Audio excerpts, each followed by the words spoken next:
আকস্মিক বন্যায় তলিয়ে গেছে বসতবাড়ি থেকে শুরু করে রাস্তাঘাট আর ফসলের জমি। অনেকেই জীবন বাঁচাতে আশ্রয় নিয়েছেন বাড়ির ছাদে আর ঘরের চালে। যতদূর চোখ যায় শুধুই পানি আর পানি। ফেনীর পরশুরাম, ফুলগাজী, ছাগলনাইয়া, দাগনভূঞা সহ প্রায় সব উপজেলার পরিস্থিতি একই রকম, যাতে পানিবন্দী লাখো মানুষ। জেলার সবথেকে ভয়াবহ পরিস্থিতি পরশুরাম উপজেলার সীমান্তবর্তী বিলোনিয়া, মির্জানগর, বসুরা, আনন্দপুর, কালিকাপুর সহ বেশ কিছু এলাকায় ঘরবাড়ি সব তলিয়ে যাওয়ায় নিঃস্ব হয়ে পড়েছেন সেখানকার মানুষ। দোতলা ঘর ভাঙিয়ে গেছে, তো আমরা দুই তলার বিল্ডিং এ রাতে বসে সাদের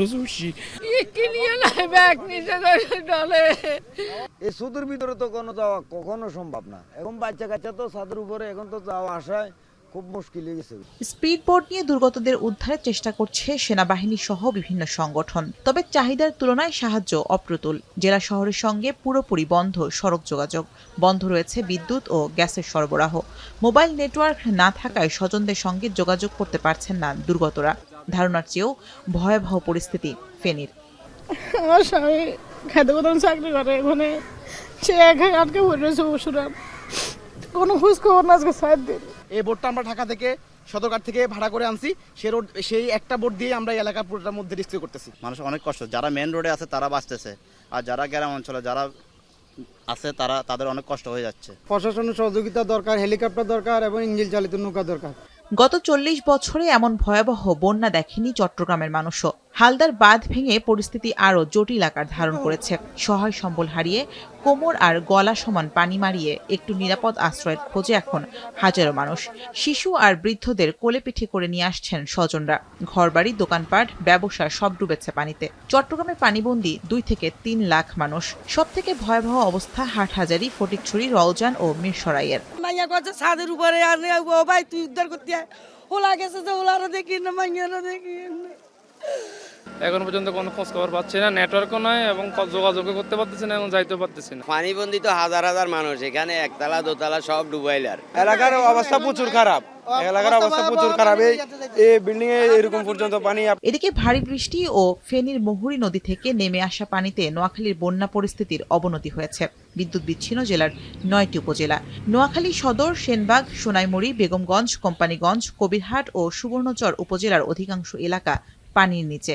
বিচ্ছিন্ন হয়ে পড়েছে সড়ক যোগাযোগ। জেলায় প্রায় 20 লাখ মানুষ পানিবন্দী। তবে শুক্রবার সকাল থেকে রোদের দেখা মেলায় কিছুটা স্বস্তি ফিরেছে জনমনে। ঘর দুয়ারে পানি উঠে গেছে, রসিকের পানি উঠে গেছে, খাওয়া দাওয়ার খুবই অসুবিধা। আমরা বাইরে হইতেছি না, আজকে 1 সপ্তাহ এখনো খাড়ার উপরে আছি। রান্না বান্না তো করতাম পারি না, মাল সামনা ফারাইতাম হারি না। কাল নৌকা দিতে কজন গেছে, গ্যাসের বোতল টতল নিয়ে, একটা গ্যাসের বোতল আমি 200 টাকা করে ভাইছি।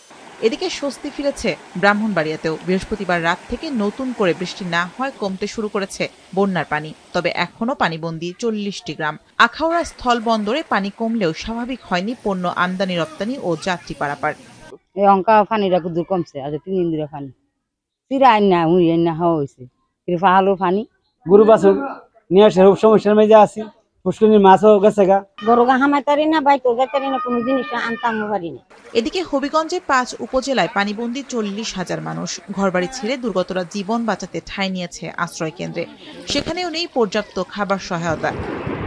গত 3 মাসে চতুর্থবারের মতো প্লাবিত হওয়া রাঙামাটির বাঘাইছড়ি নিম্নাঞ্চলের বন্যা পরিস্থিতির আরও অবনতি হয়েছে। পানি বেড়ে প্লাবিত হয়েছে 30টি গ্রাম, যাতে উপজেলার বিভিন্ন সড়ক ডুবে বন্ধ হয়ে গেছে যোগাযোগ ব্যবস্থা।